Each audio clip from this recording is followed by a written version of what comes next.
Hello কাছের মানুষজন, ভালোবাসার বাংলাদেশে আপনাদেরকে স্বাগতম। নতুন আর একটা ব্লগ নিয়ে আসলাম। দেখেন, আমি ছাদ বাগানে বিগত 2 মাস কাজের ব্যস্ততার কারণে আসতে পারি না। আমার গাছগুলো একেবারেই পরিচর্যা না করলে মানে কি বলবো ভাই, গাছগুলো মানে সবগুলোই মারা গেছে বোধহয়। এটি খুবই কষ্টের বিষয়, মানে এই গাছগুলো অনেক যত্ন করে এই পর্যন্ত এত বড় করছি। ছাদের জিনিস তো অনেক পরিচর্যা করতে হয়।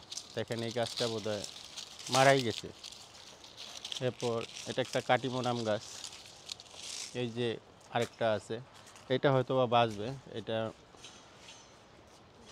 দেখা যাচ্ছে এটা বাঁচবে, ঠিক আছে। এই পেয়ারা গাছ দেখেন, এইটাও বাঁচবে। মানে আপনার এই হচ্ছে আনার গাছ, মানে সবগুলাই একেবারে